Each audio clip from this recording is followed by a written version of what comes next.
Hey there.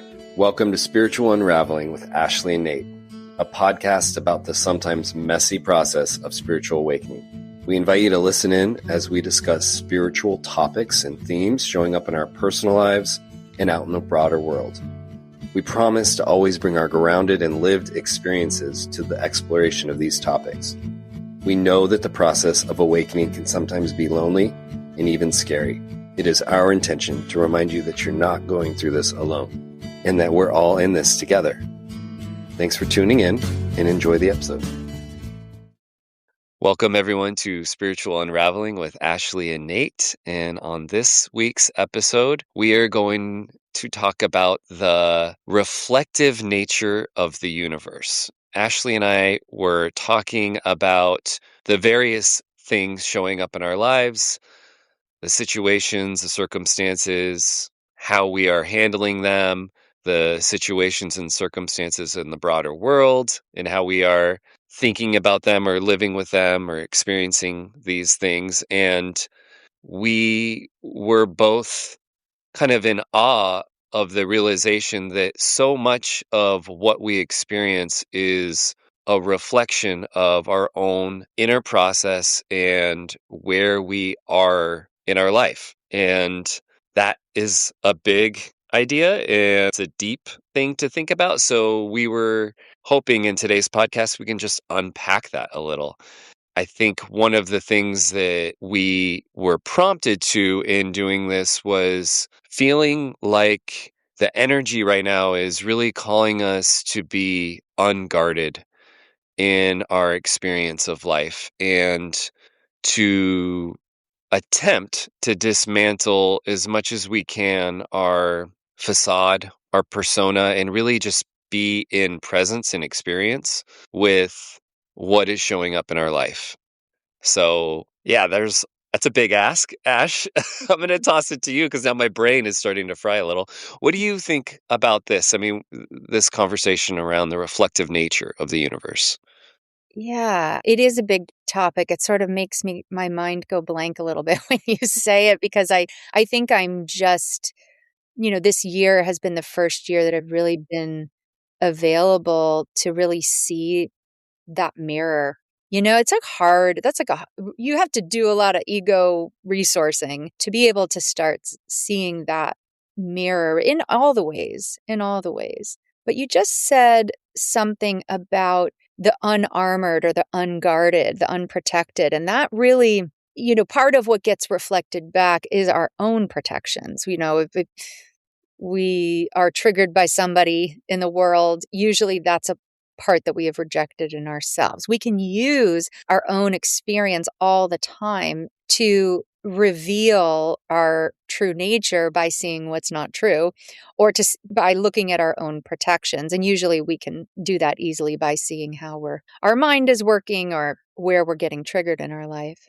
But there's also something really important about this conversation happening right now at a time in the world when change is happening so rapidly, where the majority of people are feeling like things are getting dismantled, and it brings up a feeling of being out of control.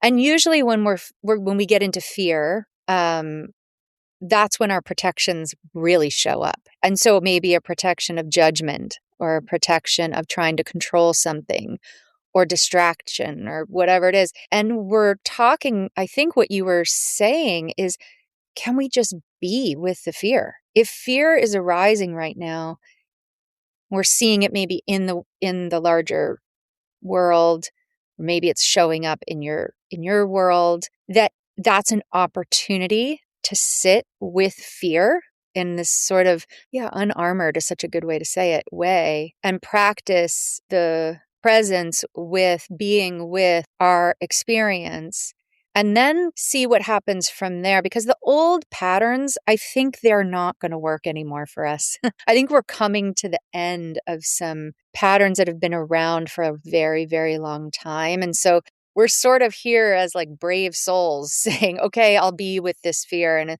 or I'll be with grief or I'll be with rage. And I'll be the container for that, or I'll be the witness to that. It's powerful.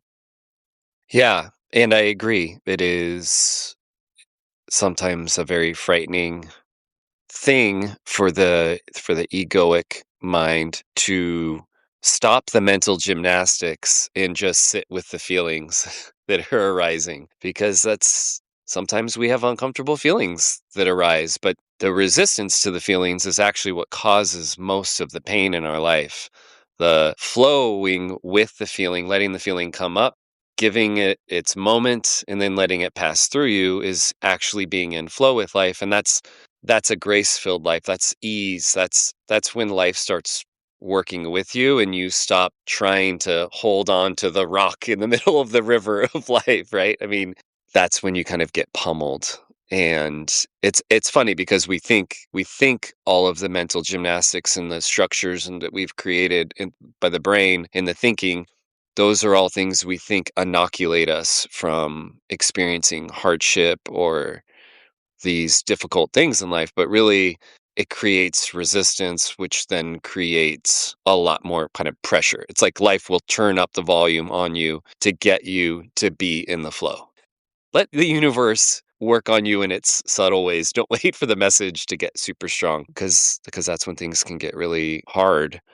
The other thing that I was thinking about when you were talking about this reflective nature, and then we're as we're kind of unpacking this, is this idea of extreme ownership of everything that's showing up. And we've talked about this in the past, but really part of being present and in the flow and co-creating with life is acknowledging that everything in your experience is there for you and that you actually put it there. And even the quote unquote bad things or hard things or uncomfortable things, it's all there. Your soul put it there. You agreed to it on some level as well. And so that can feel challenging, but also if you lean into it and you embrace it, there's an incredible freedom in that as well. And I think that dance is a little bit about what we're talking about here, is trying to get into presence, trying to understand that we are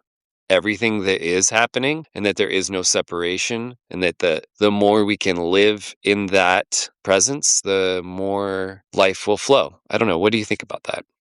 Yeah, that makes me think about a recent experience I had where I had an opportunity. It was something that happened that I was feeling some regret about or some shame about. And I had a moment where the thought came to me that some part of me agreed with the thing that I had done. Some part of me fully accepted what had happened. And when I had that realization, it allowed me to actually let go of resistance enough to just say, I'm going to see where this experience is going to take me because some part of me already agreed to it. We could even say that about what's happening in the world right now, that we've all agreed on some level to what's happening in the world simply because it's happening and we're perceiving it. And so if you can come into some kind of acceptance of your own inner acceptance, that's all, it's like it's happening whether the little you wants it to be happening or not, but that's like a deep acceptance. That's like a deep agreement to life. And we can start orienting ourselves to the agreement part of ourselves instead of the resistance part of ourselves. The resistance part of ourselves is always looking for protection, for safety. And when you come into a deeper truth of our existence, a deeper truth of who we really are, you can start to see, oh, wow, yeah, I have accepted that. Everything is actually allowed in the truth of who I am. That is a game changer, in my opinion. Like, it really is a game changer. And I think inside of that is, yeah, ownership of it all. Like, it's okay. It can be your own co-creation. I love the way you say that, in terms of this is all happening for me, by me, through me, And that release of resistance, which can come in the form of avoidance, it can come in the form of control, it can come in the form of distraction, rumination. There's all sorts of ways that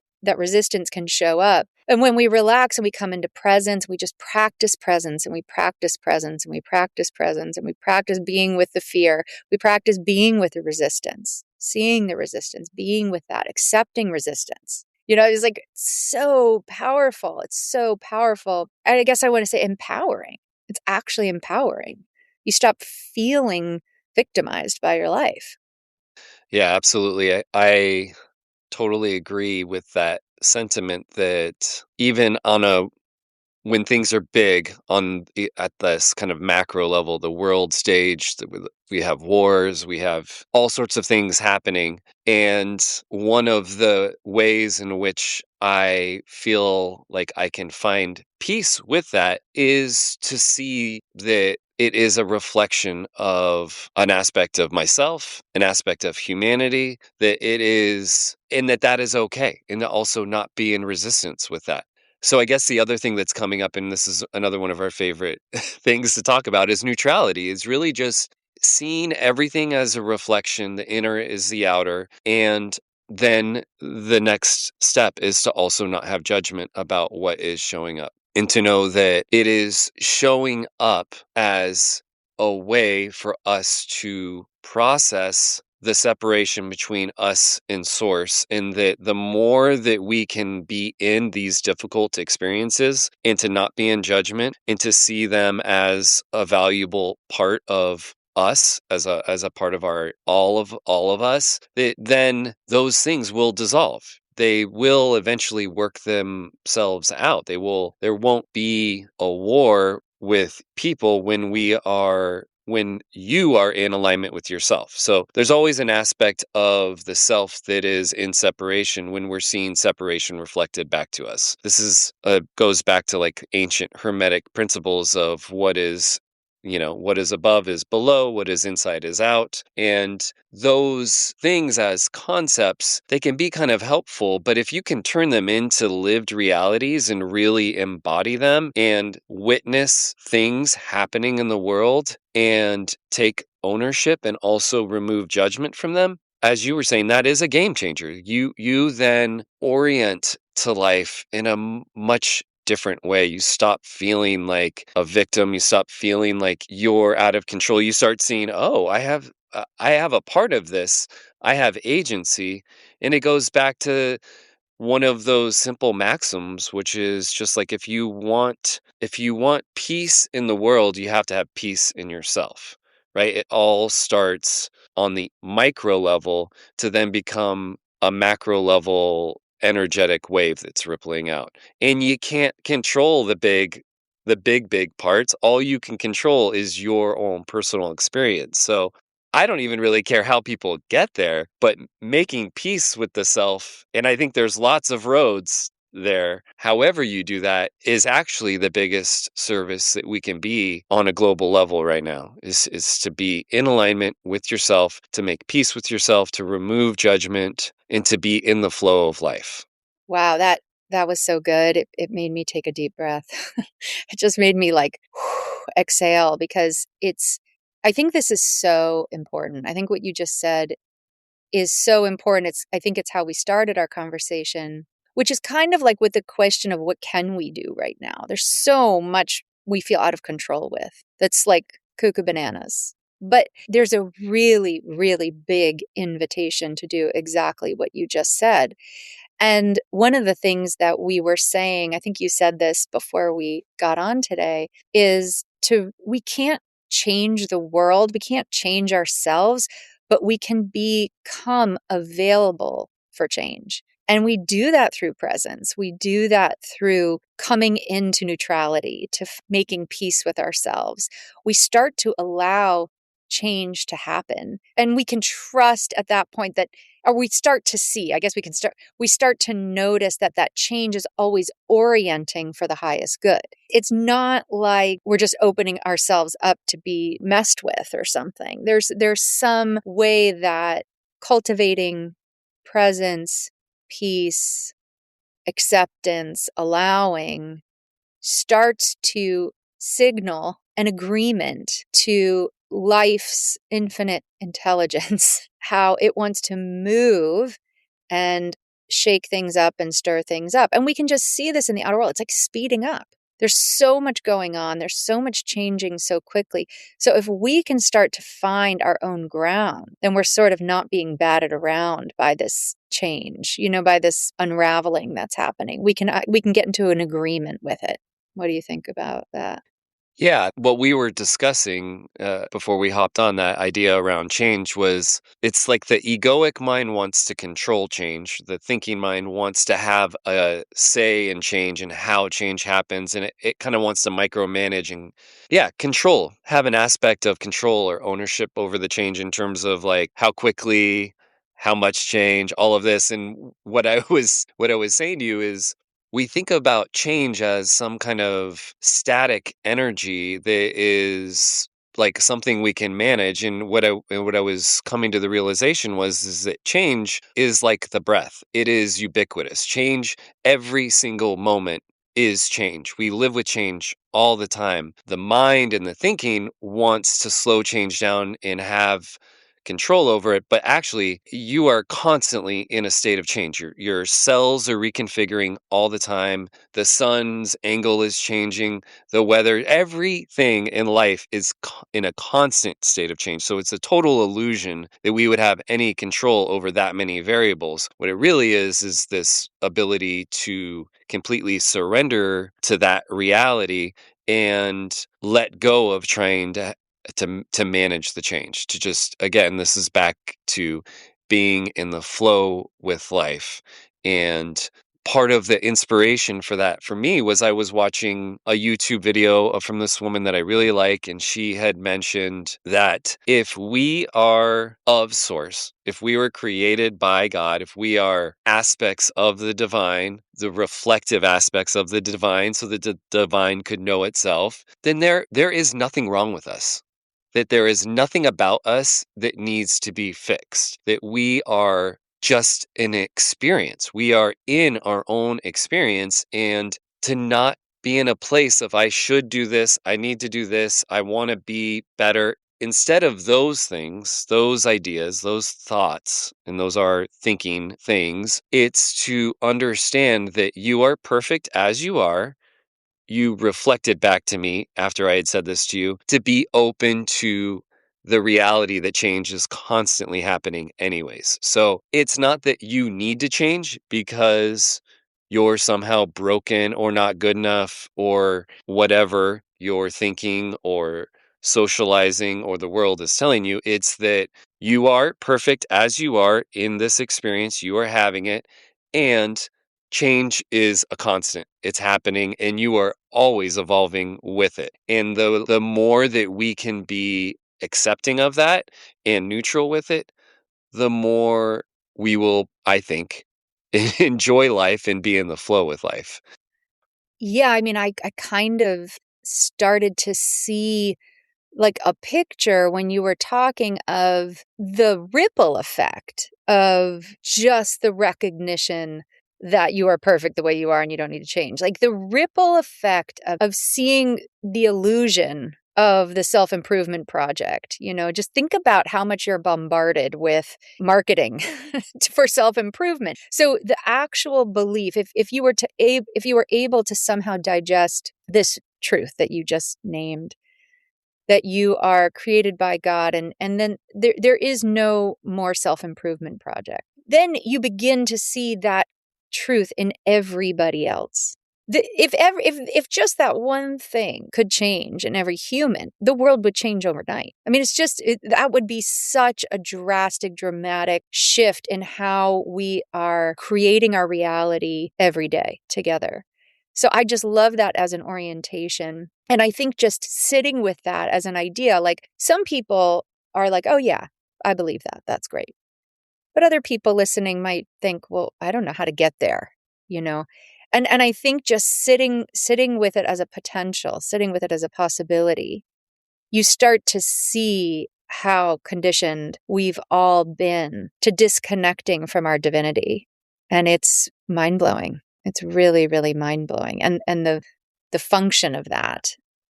Yeah, absolutely. I mean, when we walk this path, you become aware of the loads and loads of judgment that we all carry. And this is going to be ironic, but no judgment about judgment.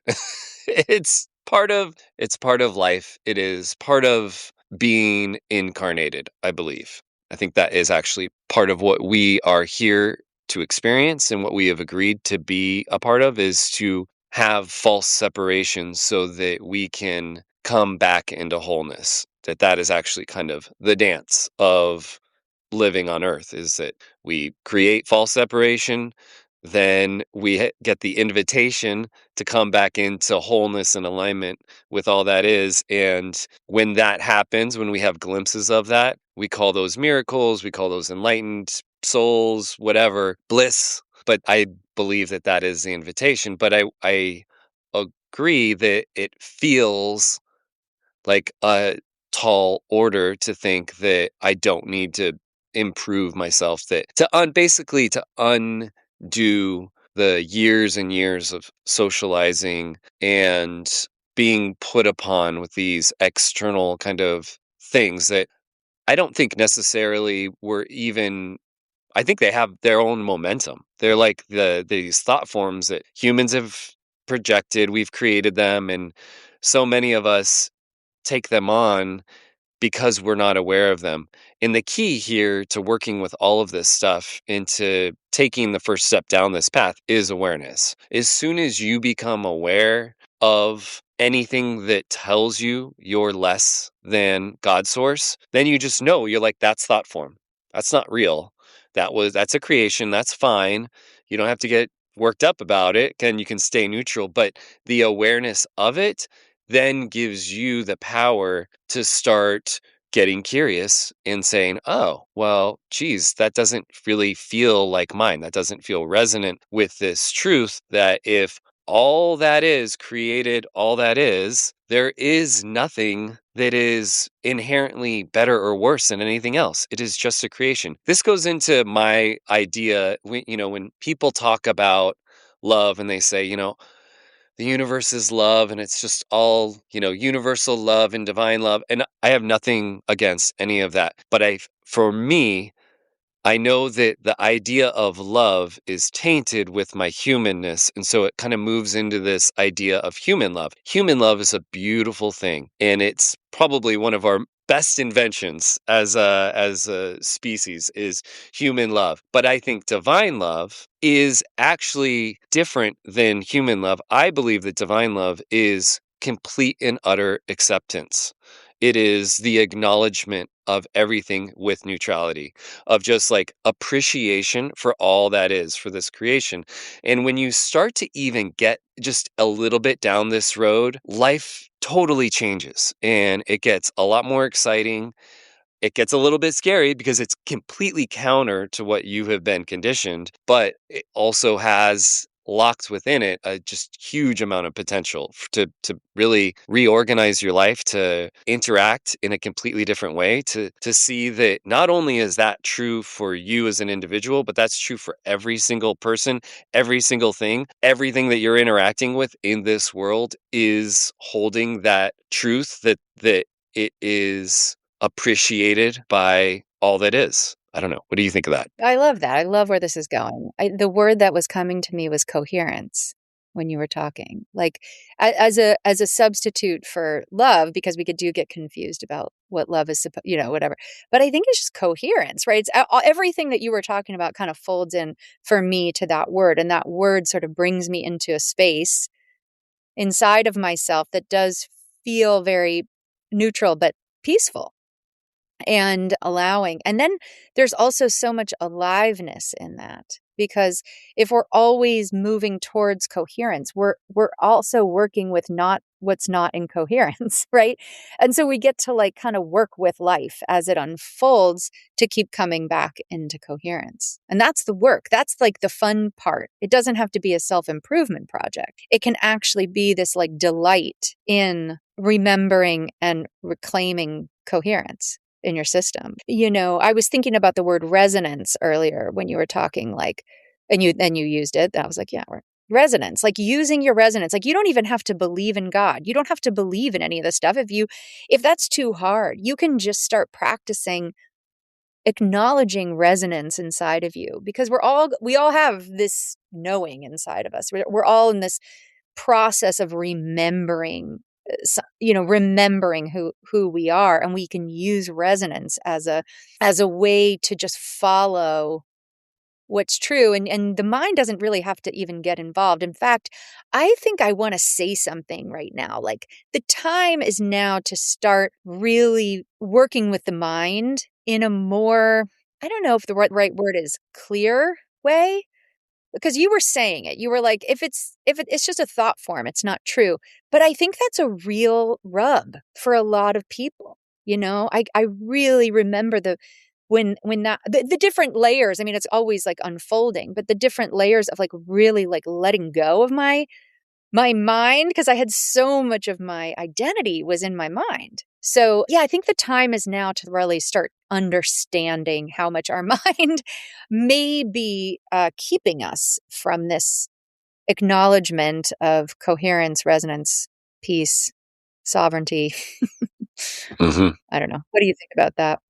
Well, I love those words that you were using, resonance and coherence, because to me, they also bring us right back to the beginning of the episode when we were talking about the reflective nature of reality. And resonance and coherence are you coming into alignment with like a frequency or a wave, basically like attunement, right? Or entrainment, where you're matching a signal. And this is kind of how law of attraction really works, right? You send out a signal and then a signal is reflected back to you on that same frequency and that coherence. And so that part I think is very exciting. I think it does start to kind of like make your your brain, your thinking brain overheat a little. And this goes back to something that you and I had also talked about just before we popped on, which was almost like I hate using the word hack, but maybe a shortcut for understanding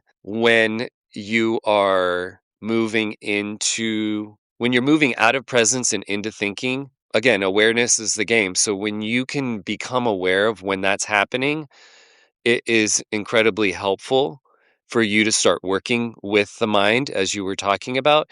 And a very simple way to do that is to just acknowledge that when I am in thinking, I am in the mind. And when I am present, when I am in my breath, when I am in the moment, I am not in the mind. And so as soon as you're in thinking, give yourself grace. It's okay. We are not going to be living without the mind. The mind is part of the gig here. But what we want to do, and what you were kind of the invitation you were offering, is to really start to see the mind as like a tool or an aspect of ourselves, not all of us, right? It's a part of us. It exists. It's useful for things. It's useful for lists. It's useful for math. It's good at things, but it's not all of us. And I think, as you were saying, the invitation to really see it when it's trying to take hold of the steering wheel, and to just, with love and presence and breath, to just be like, whoa, we don't need the mind to take over and to start running circles around itself. This is an invitation to see that the mind wants to exert control, and then to come back into presence. How can I bring myself back into the moment? And these are all words that we're using. So we're in thinking right now, and that's okay. But they're reminders for us to move back into the flow of life, into, as much as we can, reduce the resistance and the separation between us and life, us and all that is, us in the now experience. Yes, yes, yes. So, It's that simple, well, it's Ashley. Just sorry. Well, it's like we're practicing, and Yeah. we're moving through these, like, I feel like we're moving through like a mystery school. Like we're moving through like, here's all of the things you weren't taught about being human that actually really is important. And so, we're doing it. We're practicing presence. That's one of the things that we are committed to practicing. We're practicing acceptance. We're practicing being available for change. We're practicing trust and faith, We're practicing, and we're seeing, it's like an experiment. We're seeing what happens when you shift it's like shifting your frequency. It's like shifting your perspective is really powerful. So I appreciate these conversations, like juices it all up for me and brings it home in a new way every time. I feel like we talk about the same thing every time, but it brings it home in a new way and brings in a new dimension. So I really appreciate this conversation. Yeah, absolutely. And I think it's a good reminder to everyone listening as well that if you're listening to this, you're a part of this. You are in process with this dialogue that we're having, which at times is kind of weird and cumbersome, but it really is just I think the energies on the planet right now are creating a ripe environment for us to have awakenings, for us to come back into alignment, for us to remove a lot of the old things that were in the way between us and ourselves, us and source, whatever. And it's a very exciting time to live. And I think that we can, this awareness, this excitement, this conversation that we're having, it's just helping us as we are trying to remember who we are. And I love that the people who are listening to this podcast are a part of this as well. Like everyone is a part of it no matter what, but that you and I are sending out this frequency, this coherence, this signal, and that other people are picking it up. And we're a part of a movement, I think, in the world of people waking up to a new reality. And the more we can live in presence and in our heart, the more that will have this amazing ripple effect out there in the world. And that so much of what we see that's difficult will, like, bringing light and love and awareness to it is, to me, that's what I feel like that's my mission. So I love that we get to do it together and we get to share it with people and that other people are sharing it with us. I love it. Well said. Yeah, thank you. All right. Thanks everyone, and we will see you all next week. Hey everyone, we hope you enjoyed the show. If you have any questions or feedback for us, please send us an email at spiritualunraveling@gmail.com. If you'd like to learn more about what we're both up to, you can follow Ashley at www.mountainmeditationgroup.com. And you can find more about what I'm doing at spiritual-stewardship.com. We hope you have a great day.